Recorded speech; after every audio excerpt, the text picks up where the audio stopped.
కీర్తనల గ్రంథము 1వ అధ్యాయము 2వ వచనం 3వ వచనం చదువుకుందాం. యెహోవా ధర్మశాస్త్రమునందు ఆనందించుచు దివారాత్రము దానిని ధ్యానించువాడు ధన్యుడు. అతడు నీటి కాలువల యోరను నాటబడినదై ఆకు వాడక తన కాలమందు ఫలమిచ్చు చెట్టు వలె నుండును. అతడు చేయునదంతయు సఫలమగును. చదువుబడిన వాక్య భాగాన్ని దేవుడు మన యొక్క ఆత్మీయ మేలులకై దీవించి ఆశీర్వదించును గాక. ఆమేన్ చెప్దాం గట్టిగా గట్టిగా గట్టిగా గట్టిగా. ఆమేనంటే అగును గాక. ఆమేనంటే అగును గాక. దేవునికి స్తోత్రం. చదువుబడినటువంటి వాక్య భాగంలో 2 మాటలు ప్రభువు చెప్పినాడు. 3వ మాట మనం ఎలాగో ఆశీర్వదించబడతాము అనేది. మొదటి 2 మాటలు మనకి ఒక అధికారంతో లేకపోతే ఆశీర్వదించబడటానికి గల 2 కారణాలు, అవి చేస్తే మనం ఎలాగ ఆశీర్వదించబడతాం అనేది. మొదటిగా 2 మాటలు జ్ఞాపకం చేసుకుందాం. ఒకటి, దేవుని యొక్క ధర్మశాస్త్రమునందు అనగా వాక్యమునందు ఆనందించేటటువంటి విధానం. రెండవది ధ్యానించే విధానం. ఒకటి చెప్పండి, ఆనందించే విధానం. 2 ధ్యానించే విధానం. ఏంటయ్యి? వాక్యము ధ్యానించుట, వాక్యమునందు ఆనందించుట. మీరు చెప్పండి, వాక్యమునందు ఆనందించుట, వాక్యమును మరొకసారి వాక్యమునందు ఆనందించుట, వాక్యమును ధ్యానించుట. ఈ 2 చేస్తే లేఖనం సెలవిస్తూ ఉంది, అతడు నీటి కాలువల యోరను నాటబడిన చెట్టు వలె ఆకు వాడక తన కాలమందు ఫలమిచ్చు చెట్టు వలె ఉంటాడు. తదుపరి అతడు చేయునదంతయు సఫలమగును. చేయునదంతయు పక్కన వాళ్ళతో ప్రైజ్లో చెప్పండి. పక్కన వాళ్ళకి ప్రైజ్లో చెప్పండి. ప్రైజ్లో బాగున్నారా అని అడగండి. దేవుడు నిన్ను దీవించునుగాక అనండి. దేవుడు నిన్ను దీవించునుగాక. వందనాలు సిస్టర్, వందనాలు బ్రదర్. దేవుడు ప్రేమిస్తున్నాడు నిన్ను. అమ్మా, ప్రేమించట్లేదా? దేవుడు లోకమును ఎంతో చెప్పండి. దేవుడు నిన్ను ఇంకా ముందుకెళ్తున్నారా? రైట్. దేవుడు నిన్ను ప్రేమిస్తున్నాడు. రైట్. సో దేవుడు మనల్ని ప్రేమిస్తూ ఉన్నాడు. లేఖనం సెలవిస్తూ ఉంది, ప్రతిదీ సఫలం చేయటానికి ఆయన సిద్ధంగా ఉన్నాడు. ఈ రాత్రి మన జీవితంలో ఏదైతే మనం చేయాలనుకుంటూ ఉన్నామో, ఏదైతే మనము చేయాలనుకున్నామో, ఏదైతే మనము తలపెడుతూ ఉన్నామో, ఏదైతే మనం ప్రారంభించాలనుకున్నామో, ఏదైతే తలంపులు కలిగి ఉన్నామో చెయ్యాలి అని, వాటినన్నిటినీ సఫలీకృతము చేసేటటువంటి దేవుడు. నమ్మిన వారు గట్టిగా చప్పట్లు కొట్టి ప్రభువును మహిమపడదాం. మౌనంగా ఉండటానికి రాలా. వాక్యం జీవం కలిగింది, అవునా కదా? వాక్యము శక్తి కలిగింది, అవునా కదా? వాక్యంలో ఏమనుంది? అతడు చేయునదంతయు సఫలమగును అని ఉందా లేదా? మరి అదే మాట కదా. ఇప్పుడు దాకా ఏమనుకున్నాం? శక్తినిచ్చు, జీవమిచ్చు, జయంపై రాజాతి రాజుగా మహారాజుగా ఇశ్రాయేలు స్తుతులపై ఆసీనుడై రాజాతి రాజుగా మహారాజుగా ఇశ్రాయేలు స్తుతులపై ఆసీనుడై పగలు మేఘ సంమమై రాత్రి అగ్ని సంమమై పరము నుండి మన్నాను బండ నుండి నీటిని పగలు మేఘ సంమమై రాత్రి అగ్ని సంమమై పరము నుండి మన్నాను బండ నుండి నీటిని అందించి జయమిచ్చి నడిపించినావే, అందించి జయమిచ్చి నడిపించినావే. రాజా రాజా రాజా రాజా నా యేసు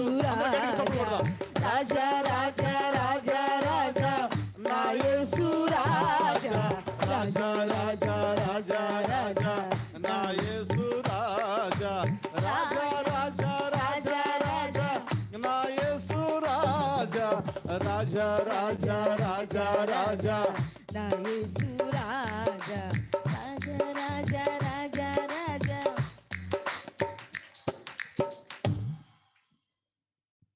మనం ఆరాధించేటటువంటి దేవుడు, స్తుతించేటటువంటి దేవుడు ఆయన ఎవరంట? రాజాతి రాజు, మహారాజు. ఆయన ఎవరు? మహారాజు. ఆయన ఏం చేసేటటువంటి దేవుడు? మనము చేయునదంతయు రాత్రి ఆయన మన జీవితాల పట్ల ఏమి చెయ్యాలనుకుంటున్నాడు అనేది గ్రహిస్తే చాలు. ఏదో మర్మాలు చెప్పుకునే కంటే ఈ రాత్రి ఆయన మన జీవితాల్లో ఏం చేయాలనుకుంటున్నాడో, ఒకటి, ఆయన మనము చేయనిదంతయు సఫలీకృతం చేసేటటువంటి వాడై ఉన్నాడు. ఆయన మన జీవితాల్లో మనము చేసే ప్రతిదీ సఫలీకృతం చేయాలి అనేటటువంటి వాంఛ, ప్రేమ, అభిమానం, కనికరము, కృప కలిగి ఉన్నటువంటి దేవుడు. దేవుని స్తోత్రం, హల్లెలూయా.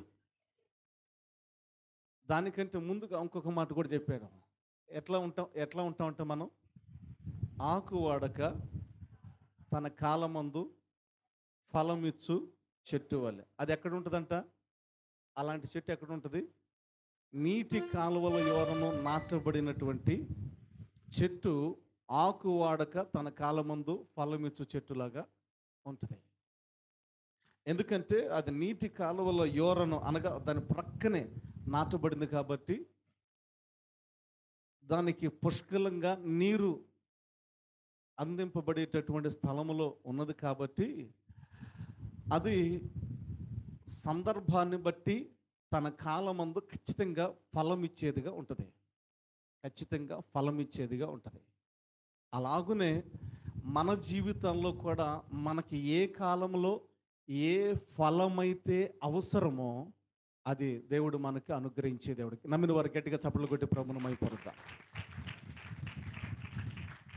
ఈ రాత్రి దేవుడు మన జీవితాల్లో ఏ కాలంలో మనకి ఏ ఫలమైతే అవసరమో అది అనుగ్రహించాలని మా ప్రార్థన, మా కన్నీరు, మా వేదన. దేవా, నీ సన్నిధికి వచ్చే ప్రతి ఒక్కరి జీవితాల్లో ఏ కాలంలో వారికి ఏ ఫలమైతే అవసరమో దేవా అది నువ్వు అనుగ్రహించు ప్రభు అని, నీ వాక్యానుసారంగా నువ్వు అనుగ్రహించు ప్రభు అని ప్రార్థన చేస్తూ ఉన్నా. ఈ రాత్రి నమ్మేది ఏంటంటే, చేరి ఉన్న మనందరి జీవితాల్లో ఏ కాలంలో ఏ ఫలమైతే మన జీవితాలకి అవసరమో అది దేవుడు అనుగ్రహించబోతూ ఉన్నాడు. ఆయన ప్రారంభించాడు, అనుగ్రహించబోతూ ఉన్నాడు. తన కాలమందు ఫలమిచ్చు చెట్టు వలె ఎలాగైతే నీటి కాలువల యోరను నాటబడిన చెట్టు ఉంటుందో, మన బ్రతుకులో కూడా అలాగున మనకి ఏ కాలంలో ఏ ఫలమైతే అవసరమో అది దేవుడు అనుగ్రహించేవాడుగా ఉన్నాడు. అయితే ఒక చిన్న మాటను జ్ఞాపకం చేస్తూ ఉన్నాడు. ఇలాంటి జీవితం కావాలి అంటే, ఎలాంటి జీవితం? మనము చేసేది సఫలీకృతం అవ్వటానికి, రెండవది మనకి ఏ కాలంలో ఏ ఫలమైతే అవసరమో అట్టి ఫలము మనము పొందుకోవాలి అనేటటువంటి ఆ ఆశ మనకు కలిగి ఉన్నట్లయితే దేవుడు కోరుకునేది రెండు మన దగ్గర నుంచి. ఒకటి, దేవుని వాక్యమునందు ఆనందించండి. ఏం చేయాలంట? దేవుని వాక్యమునందు ఆనందించండి. రెండవది, ధ్యానించండి. ఆనందించండి అనేది తర్వాత జ్ఞాపకం చేసుకుందాం. ధ్యానించండి అంటే ఉపోద్ఘాతం ఏంటంటే, నువ్వు ఒకసారి చదువు, 10 సార్లు చదువు, లేకపోతే 100 సార్లు చదువు, నీకు అర్థమయ్యే అంతవరకు చదువుతూ ఉండే ప్రక్రియను ధ్యానించుట అంటారు. వార్తలైతే టక చదువుకెళ్తూ ఉంటాడు. అది నువ్వు చెవిలో పడినా ఆయనకు అవసరం లేదు, చెవిలో పడకపోయినా ఆయనకు అవసరం లేదు. కానీ ధ్యానించుట అంటే అర్థమయ్యే అంతవరకు చదవాలా. కొంతమంది ఒకసారికి అర్థమవుతుంది, కొంతమందికి 10 సార్లకు అర్థమవుతుంది, కొంతమందికి అసలు జీవితాంతం అర్థం కాదు. మరేం చేయాలా? అర్థమయ్యేంత వరకు ధ్యానిస్తూనే ఉంటే ఆయన సందర్భం వచ్చినప్పుడు అర్థం చెప్తాడు. అలాగున అర్థమయ్యేంత వరకు ధ్యానించేటటువంటి వారి జీవితాలు ఎలా ఉంటాయంటే, వాక్యం సెలవిస్తూ ఉంది, వారి జీవితాలు నీటి కాలువల యోరను నాటబడిన చెట్టులాగా ఉంటాయి. వారి జీవితాలు ఎలాగ ఉంటాయి? నీటి కాలువల యోరను నాటబడిన చెట్టులాగా ఉంటాయి. రెండవది, వారు చేయునదంతయు సఫలమగును. ఒకటి ధ్యానించాలి అని చెప్పుకున్నాం. ఒకటేం చెప్పుకున్నాం? ధ్యానించాలి. రెండవది ఆనందించుట. ఆనందించటం అంటే సరదాగా ఎక్కడికన్నా పిక్నిక్ వెళ్తే ఆనందం కలుగుతుంది. కొంతమంది టీవీ చూస్తా ఆనందిస్తూ ఉంటారు. ఈ మా తండ్రి గారు వెనకాల కూర్చున్నారు. ఇట్లాగా మొత్తం జుట్టంతా ఇట్లాగ అనుకొని బుర్ర పిచ్చెక్కిపోతుంది. నానా పేపర్ దొరుకుద్దా ఇక్కడ? ఏం దొరుకుద్దా? ఇక్కడున్న వాళ్ళందరికీ తెలుసు. పేపర్ దొరుకుద్దా ఇక్కడ? ఏమనుకోకుండా కొంచెం పేపర్ వేపిస్తావా అంటే ఒక్కొక్కరికి ఒక్కొక్క దాంట్లో ఆనందం దొరుకుతూ ఉంటుందేమో. కొంతమందికి ఫోన్ పట్టుకుంటే గంటలు గంటల ఆనందమే. కొంతమందికి ఇంట్లో ఉంటే ఆనందం, కొంతమందికి బయట ఉంటే ఆనందం. కొంతమందికి ఉద్యోగానికి వెళ్తే ఆనందం, కొంతమందికి ఉద్యోగానికి వెళ్ళకపోతే ఆనందం. ఈ చిన్నపిల్లలు ఉన్నారు, కొంతమందికి స్కూల్కి వెళ్తే కొంతమందికి ఆనందం, కొంతమందికి స్కూల్కి హాలిడేస్ వస్తే ఆనందం. సో ఒక్కొక్కరు ఒక్కొక్క స్థితిలో ఆనందం కలిగి ఉంటారు. అయితే కీర్తనకారుడు అంటూ ఉంటాడు కదా, దేవా నాకు జుంటె తేనెదారుల కంటే మధురముగా ఉంది. తేనె కంటేను జుంటె తేనెదారుల కంటేను మధురమైనటువంటి ఆనందం కలుగుతుంది నాయన నీ వాక్యం చదువుతూ ఉంటే అని అంటాడు ఆయన. ఏం కలుగుతుందంట? తేనె కంటేను, అందరు చెప్పండి ఈ మాట, తేనె కంటేను, తేనె కంటేను జుంటె తేనెదారుల కంటేను మధురమైనటువంటి ఆనందము కలుగుతూ ఉంది. ఆయనకి ఏం దొరికిందో మరి మొత్తానికి ఎట్లాగుందంట? తేనె కంటే జుంటె తేనెదారుల కంటే మధురంగా అనిపించింది. అంతటితో ఆకుండా మరొక మాట చెప్తూ ఉంటాడు, నీ వాక్యం చదువుతున్నప్పుడు క్రొవ్వు మెదడు దొరికినట్లుగా ఉందంట. ఎట్లాగుంది? క్రొవ్వు మెదడు ఫ్రై చేస్తే, ఏం చేస్తే కావలసినంత నూనె వేసి మరీ ఎక్కువ వేయకుండా దానిలో కావలసినటువంటి తాలింపు దినుసులు ఏయో మొత్తానికి కొంచెం మసాలా అంటించి కొంచెం దోరగా ఏపి దాన్ని చక్కగా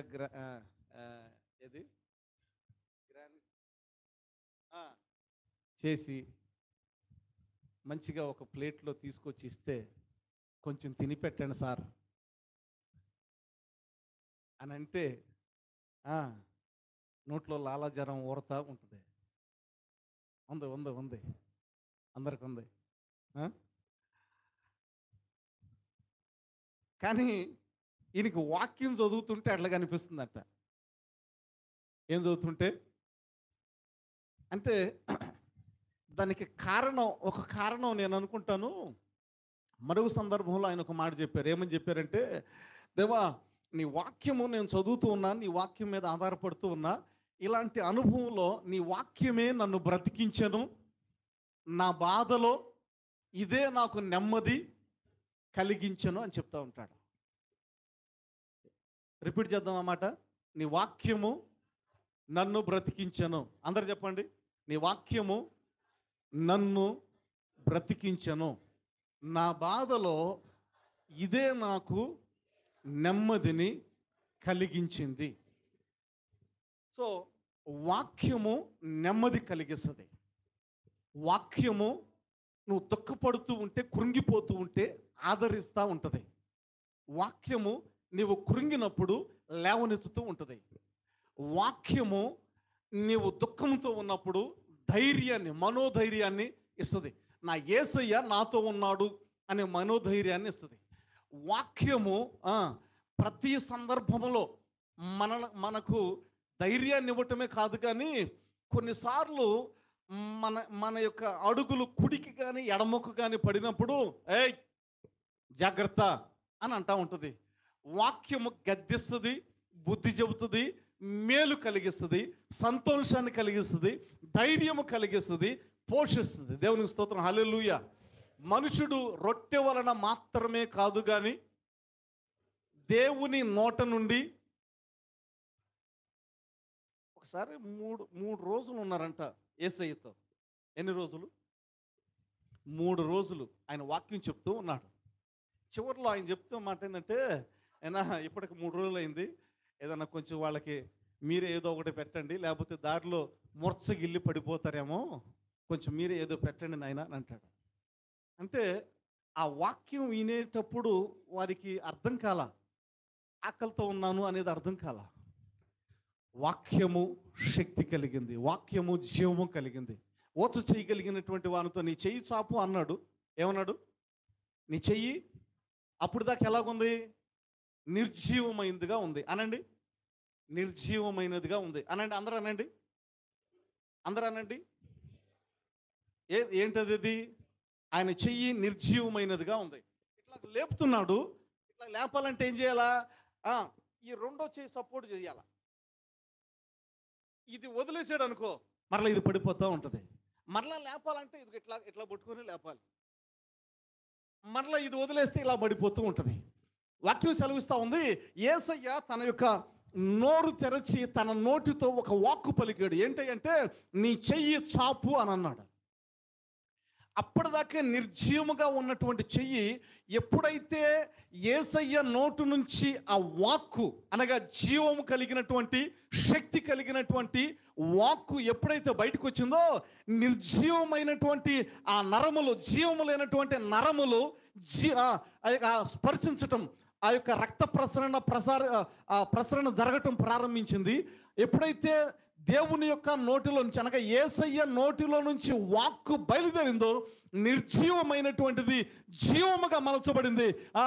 ఏ సపోర్టు లేకుండానే చెయ్యి చాపటం ప్రారంభించాడు. గట్టిగా చప్పలు కూడా ప్రభుని మైపడదాం. ఏ సపోర్ట్ లేకుండా, ఏ ఆధారం లేకుండా, ఏ ఆధారం లేకుండా తన చెయ్యిని చాపగలిగాడు. యేసయ్య వాక్కు మనతో ఉంటే, జీవము కలిగినటువంటి వాక్కు మనతో ఉంటే, ఏ విధమైనటువంటి సహకారం, ఎవరి సహకారం అందించినా అందించకపోయినా ఆయన సహకారం మనల్ని అందించి నడిపించగలిగినటువంటి దేవుడు. ఏ స్థితిలోనైనా ఆయన మనలను నడిపించగలిగినటువంటి దేవుడు. నడిపించగలిగినటువంటి దేవుడు. నడిపిస్తాడు నా దేవుడు, శ్రమలోనైనా నన్ను విడువడు. నడిపిస్తాడు నా దేవుడు, శ్రమలోనైనా నన్ను విడువడు. అడుగులు తడబడిన, అలసట పైబడిన, అడుగులు తడబడిన, అలసట పైబడిన, చేయి పట్టి వెన్న తట్టి, చక్కని ఆలోచన చెప్పి నడిపిస్తాడు నా దేవుడు, శ్రమలోనైనా నన్ను విడువడు. శ్రమలోనైనా నన్ను విడువడు. నన్ను విడువడు, నన్ను విడువడు, నన్ను విడువడు, నన్ను విడువడు. నడిపిస్తాడు నా దేవుడు, శ్రమలోనైనా నన్ను విడువడు. అది అంధకారమైన దారి కనపడకపోయినా ఆయన వాక్యమే మన పాదములకు, ఆయన వాక్యమే మన పాదములకు. మనకు దారి తెలియకపోయినా, మనకు దారి తెలియకపోయినా, ఎలా నడిస్తే, ఏ మార్గాన్ని నడిస్తే మన జీవితాలు బాగుంటాయి అని దారి తెలియకపోయినా ఆయన వాక్యమునందు ఆనందిస్తే, దేని యందు ధ్యానించాలి అన్నాడు కదా. ధ్యానించాలంటే ఏం చేయాలా? దాని యందు ఆనందిస్తేనే ధ్యానించగలుగుతాం. వాక్యమునందు ఆనందిస్తూ ధ్యానించేటటువంటి వారి జీవితాలు నీటి కాలువల యోరను నాటబడినటువంటి చెట్టు ఎలాగైతే ఆకు వాడక తన కాలమందు ఫలమిచ్చు చెట్టులాగా ఉంటుందో, అలాగూ మన కాలములో మనకి ఏ ఫలమైతే కావాలో అది దేవుడు అనుగ్రహిస్తూ సమకూరుస్తూ ఆశీర్వదిస్తూ మనము చేయనదంతయు సఫలీకృతం చేసేటటువంటి దేవుని సముఖములో నీవు నేను ఉన్నాం. ఉన్నామా అమ్మా? ఉన్నామా? దేవునికి స్తోత్రం. దేవుడు మనల్ని దీవించి ఆశీర్వదించునుగాక. వాక్యమునందు ఆనందాన్ని మనకు కలుగజేయునుగాక. వాక్యమును ధ్యానించే అనుభవాన్ని మనకు అనుగ్రహించునుగాక. ప్రార్థించిన మన బ్రతుకులు కూడా మన యొక్క బంధకముల నుంచి విమోచన ఆయన అనుగ్రహించును.